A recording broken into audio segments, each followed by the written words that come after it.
নমস্কার, আমি ভাবনা এসে গেছি গল্প আসন নিয়ে। উজ্জয়িনীর শেষ প্রান্তে কমলাকান্ত নামে এক ব্রাহ্মণ তার স্ত্রীকে নিয়ে বাস করতেন। তাদের মনে একটাই দুঃখ, কোনো সন্তান ছিল না। বহুদিন পর একটি পুত্র হলো সেই ব্রাহ্মণ পরিবারের। আনন্দে তারা পুত্রকে লালন পালন করতে লাগলেন। একদিন মেলা দেখতে গিয়ে ভিড়ের মধ্যে পুত্রটি হারিয়ে গেল।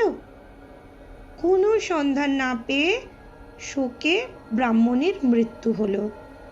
কমলাকান্ত বাড়ি ছেড়ে চলে গেলেন। এদিকে রাজা বিক্রমাদিত্য শিকারে বেরিয়ে সন্ধ্যায় বনে পথ হারিয়ে দেখলেন দূরে এক ব্রাহ্মণ ধ্যান করছেন। রাজা তার পরিচয় জানতে চাইলেন। ব্রাহ্মণ বললেন, স্ত্রী পুত্রকে হারিয়ে ভগবানের নাম করছি। রাজা বললেন, উত্তম, আমি উজ্জয়িনী যাব, পথ খুব দুর্গম, রাত্রিতে এখানে একটু থাকতে দেবেন? তখন ব্রাহ্মণ বললেন, বেশ তো, রাত্রিতে এখানে থাকুন, ভোরে আমি আপনাকে পৌঁছে দেব। রাজা কমলাকান্তের কথাবার্তায় খুব খুশি হলেন এবং তাকে রাজসভায় কাজ দিলেন। তার কাজে সকলেই খুশি। হঠাৎ একদিন রাজবাড়িতে ভীষণ কোলাহল উঠল। রাজকুমার সূর্য সেনকে খুঁজে পাওয়া যাচ্ছে না। সকলে চিন্তিত। দিন কয়েক পর শিষ্য বিজয় প্রসাদ একটি মোহরের মালা স্বর্ণকারের দোকানে বিক্রি করতে গিয়ে ধরা পড়ল। সে মালা সূর্য সেনের। সোনার দোকানের যে দোকানদার, তিনি তক্ষুনি প্রহরীদের খবর দিলেন। প্রহরীদের খবর দিলে পরে প্রহরীরা বিজয়প্রসাদকে ধরে নিয়ে মহারাজ বিক্রমাদিত্যের সামনে হাজির করলেন। কিন্তু কোথা থেকে যেন সেখানে কমলাকান্ত এসে রাজসভায় হাজির হয়ে পড়লেন। আর রাজসভায় হাজির হয়ে বললেন, মহারাজ, বিজয়প্রসাদ নির্দোষ। আমি আপনার পুত্রকে হত্যা করে ওকে দিয়ে মালাটা বিক্রি করতে পাঠিয়েছিলাম। এই কথা শুনে রাজা বললেন, আমি আপনাকে ভালোবাসি, উপরন্তু আপনি শিক্ষিত লোক। মূর্খের মিত্রতা থেকে বিদ্বানের শত্রুতাও ভালো।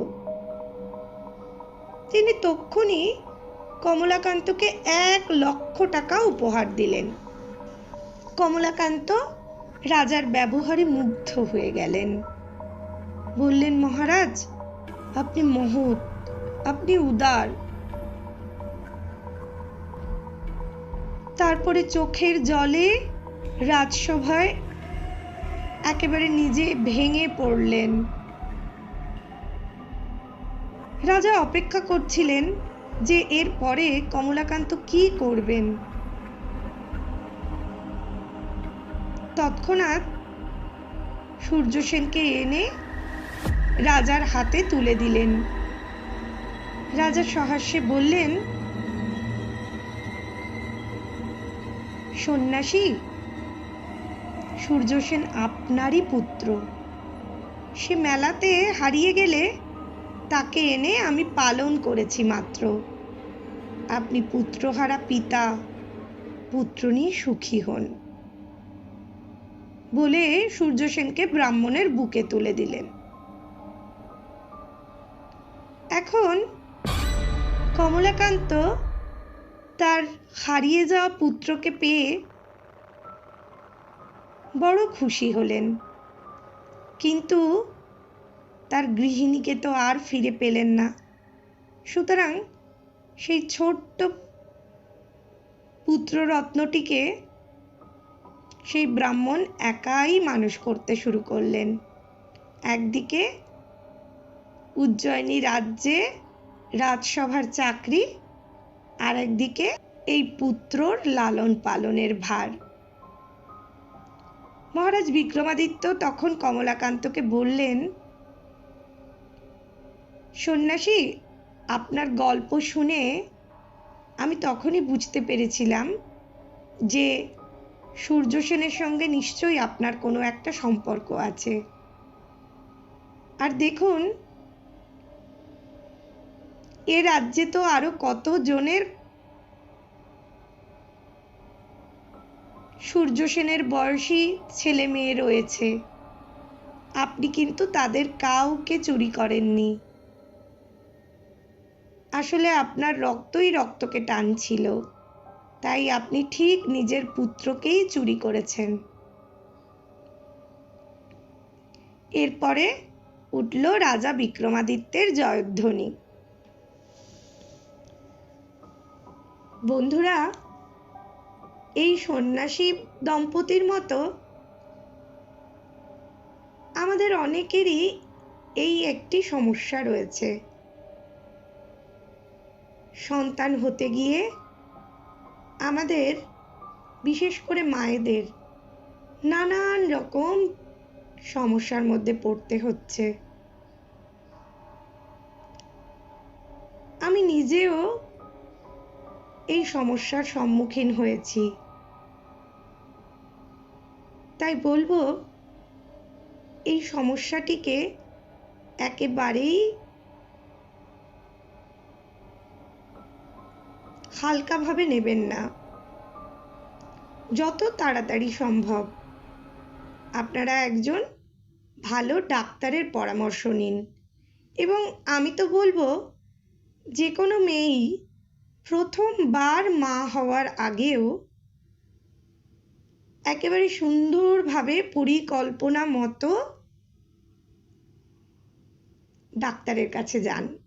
ডাক্তারের কাছে গিয়ে একজন ডাক্তার আপনাকে যে যে ওষুধ খেতে বলবেন, যা কিছু পরীক্ষা নিরীক্ষা করতে বলবেন, একেবারে শুদ্ধ চিত্তে সেই সমস্ত কিছু কিন্তু আপনি করে নিন। সেগুলো করে নিলে আর আমার মতো আপনাকে বারবার কিন্তু দুঃখ পেতে হবে না। সুতরাং অবশ্যই সন্তান নেবার আগে একটি দস্তুর মতো পরিকল্পনা দরকার।